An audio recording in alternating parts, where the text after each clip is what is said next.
চরম অব্যবস্থাপনায় শেষ হলো মেসির কলকাতা সফর। ক্ষুব্ধ সমর্থকরা মোটা অঙ্কের টিকিট কেটেও দেখতে পারেনি তাকে। নির্দিষ্ট সময়ের আগেই সল্ট লেকের অনুষ্ঠান শেষ হওয়ায় মাঠে চেয়ার বোতল ছুঁড়ে মারেন দর্শকরা। এরপর মাঠে ঢুকে পড়েছিলেন কয়েক হাজার মানুষ। তাদের সামাল দিতে কাঁদানো গ্যাস ব্যবহার করতে হয়েছে নিরাপত্তা বাহিনীকে। লিওনেল মেসি, কারো কাছে তিনি ঈশ্বর, কারো কাছে আবেগ আর ভালোবাসার নাম। যাকে এক নজর দেখতে কেউ এসেছিলেন হুইল চেয়ারে করে, কেউ বা নিজেদের বিবাহ জীবনের সবচেয়ে গুরুত্বপূর্ণ অধ্যায় হানিমুন বাতিল করে। সল্ট লেকের বাইরের ছবি এমনই ছিল। গেল শুক্রবার আমাদের বিয়ে হয়েছে। আমরা হানিমুন বাদ দিয়ে ভিআইপি টিকিট কিনেছি মেসিকে দেখার জন্য। আমাদের মতো মেসি ভক্তদের কাছে এটা স্বপ্ন পূরণের মতো। এমন আয়োজনে কলকাতা বিশ্ববাসীর কাছে পৌঁছে যাবে। তবে দিন শেষে তার স্বপ্ন পূরণ হয়েছিল কিনা তা নিয়ে আছে শঙ্কা। কলকাতায় মেসির উপস্থিতি ছিল 12 ঘন্টারও কম সময়, তাই রাতে আসলেও সকাল থেকেই ব্যস্ততা শুরু আর্জেন্টাইন তারকার। হোটেল থেকে ভার্চুয়ালি নিজের মুরাল উদ্বোধন করেন লিওনেল মেসি।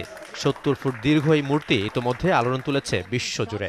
এ সময় উপস্থিত ছিলেন বলিউড সুপারস্টার শাহরুখ খান ও তার ছেলে আব্রাহাম। সফরে মেসির সঙ্গী হয়েছেন লুইস সুয়ারেস ও রদ্রিগো দি পল। এরপর সল্ট লেকের যুব ভারত স্টেডিয়ামে মেসির উপস্থিতি, যাকে দেখতে গ্যালারিতে তখন হাজার হাজার দর্শক। তবে বিপত্তি বাধে, যাকে দেখতে এত আয়োজন তাকেই দেখা যাচ্ছিল না গ্যালারি থেকে। মেসিকে ঘিরে ছিলেন অন্তত 70 থেকে 80 জন। শুধু মেসি নন, দেখা যায়নি সুয়ারেস এবং রদ্রিগো দি পলকেও। যারা মোটা অঙ্কের টিকিট কেটে এসেছিলেন মেসিকে দেখতে, তারা একসময় স্লোগান তুলেন উই ওয়ান্ট মেসি। মোহনবাগান এবং ডায়মন্ড হারবারের সাবেক ফুটবলারদের সাথে পরিচয় পর্বেও তাকে ঘিরেছিলেন আশপাশের মানুষ। মাঠে মেসি ছিলেন 16 থেকে 17 মিনিট। এ সময় একবারের জন্য তাকে দেখতে পারেননি সমর্থকরা। কথা থাকলেও মাঠে উপস্থিত ছিলেন না মুখ্যমন্ত্রী মমতা বন্দ্যোপাধ্যায়, সৌরভ গাঙ্গুলি ও শাহরুখ খান। নির্ধারিত সময়ের আগেই মাঠ থেকে বের হন মেসি। উত্তপ্ত হয়ে ওঠে গ্যালারি। চেয়ার ভেঙে মাঠে ছুটতে থাকেন ক্ষুব্ধ দর্শকরা। এরপর ফেন্সিং টপকে মাঠে ঢুকে পড়েন কয়েক হাজার মানুষ।